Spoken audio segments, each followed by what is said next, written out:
a quick favor. After this video or when you get to work tomorrow, I need you to check your PTO hours. If you have over a week's worth of PTO and in the next 90 days, you do not have a major trip happening, meaning that you're going to be gone for at least 3 days, I'm going to need you to take that PTO. I'm going to need you to do it. And I'm going to tell you why. Not sure if you heard of the story. This is a very true story and it's very sad. If you haven't heard of it, please, I encourage you to Google it.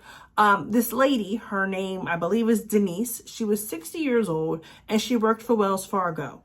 And mother clocked into work, but clocked out of life. And sadly, she was deceased or dead for 4 days.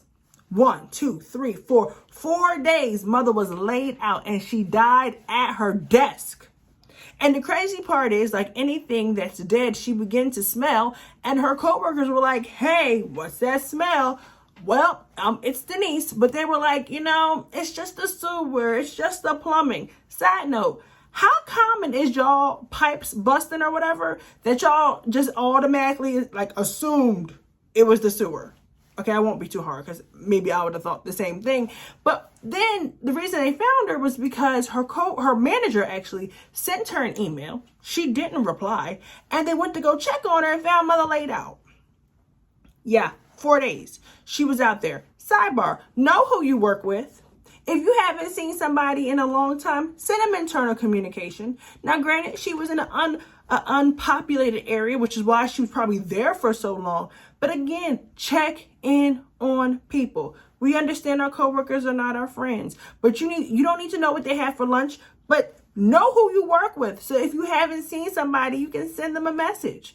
With that being said, check on your family members. Now, granted, I understand that some of our ancestors and our own decisions have made our family ties messy, nasty, and murky. But one thing I'm realizing, especially as an only child, as I am getting a little bit older, is that family is everything, which is why I'm trying to be a little bit more intentional with my family, because as of now, I am single. We are praying that my husband is coming very soon, but let's just say he doesn't, and my parents do happen to leave this earth. All I have is my family and friends, and they will literally become more closer to a family than they are probably now. And so I encourage you today, we have to be our brothers and sisters keeper and check on our loved ones. Send them a text. You don't gotta call them.